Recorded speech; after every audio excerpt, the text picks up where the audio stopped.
Hey Tony, it's Thursday, and first off, to answer your question of the week, I think an alien invasion is always a decent first Masks adventure because it can have wide-reaching consequences. You don't have to really dive into like the full superhero drama of it, and I think like repercussions are oftentimes more fun than the actual invasion itself. So, I definitely think alien invasions are a great start to a campaign. Because then it also sets the mood where it's like, okay, what type of aliens are these? Are these like Galactus where they're going to eat your planet, or is it more like the Viltrumites from Invincible where it's like we're going to take you over and turn you into our vassals? So I think Alien Invasion is always a good plot. So what I want to talk about this week is actually a little bit so we're going to kind of dive into a little bit more of my current hyper focuses because we're recording on Saturday for the first episode, which I'm pretty excited for. But the other thing is, I showed Skylar tonight American Tail.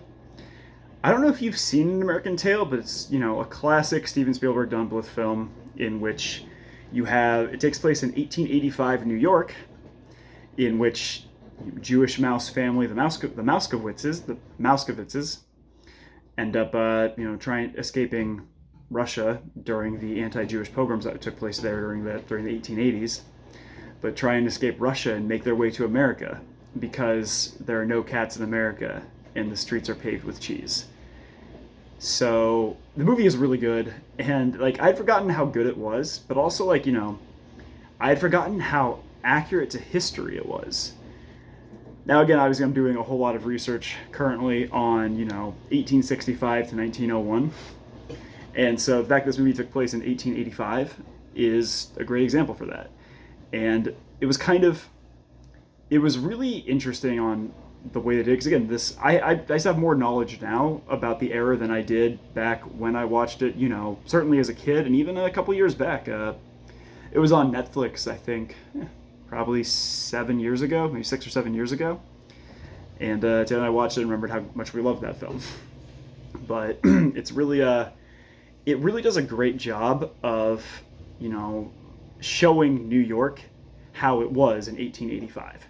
So, first off, I think one of my favorite parts about the movie is when they're on the boat going the Mouskowitzes start in Russia, and then they go to Hamburg, Germany, where they then get on a boat to go to New York City. And when they're on the boat, they're all escaping their ills because of cats in their previous countries. The Mouskowitzes in Russia.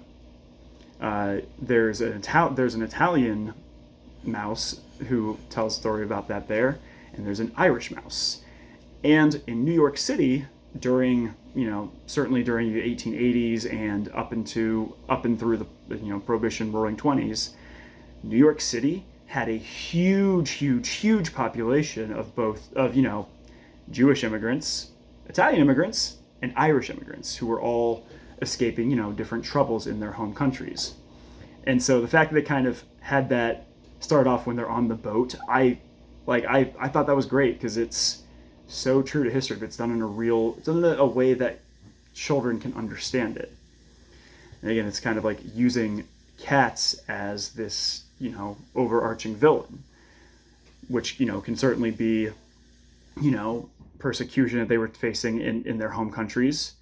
Like the Italian mouse was, always at risk from the I think it's Sicilian mouse was always at risk from the Sicilian mafia. The Irish certainly had their issues, particularly with, Britain and everything like that. And then obviously in Russia, you had the Cossacks and other, Russian elites who were going after the Jewish populations. And then they're on this boat, all with these, great dreams of America. And then when they get there, they realize that those dreams that they've been told are not true. Because, they've been told, oh, there are no cats in America. Everything it's a land of boundless opportunity.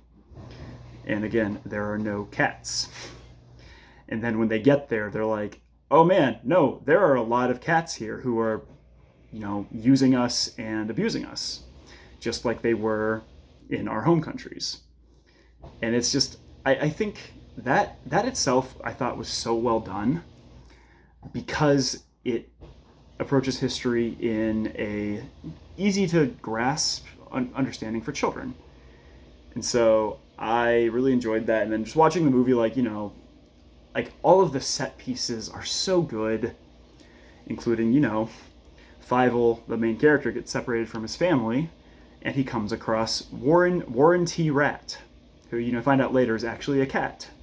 But Warren T. Rat basically, like, takes the children, sells the children to, to sweatshops and workshops, which is something that entirely happened, And then when you see where Fievel is staying with an Italian mouse who becomes one of his best friends, you really kind of see like the tenements that immigrants had during that time were terrible. They were overcrowded. They had terrible sanitation, and they do a really good job of showing that in the movie.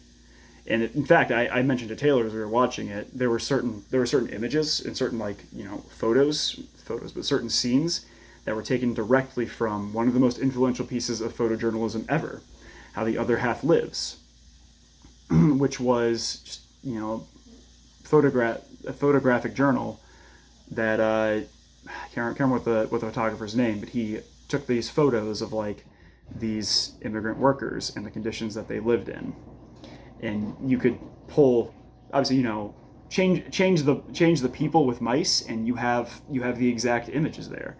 You have a politician who is Honest John, the best friend of everyone, who was absolutely like a reference to Tammany Hall, which was the big political machine in New York, in which one of my favorite scenes that would go completely over the head of someone who doesn't know history like I do is they have a funeral for a mouse, and Honest John goes, it's a real shame he could never vote, but now he can vote whenever we want him to.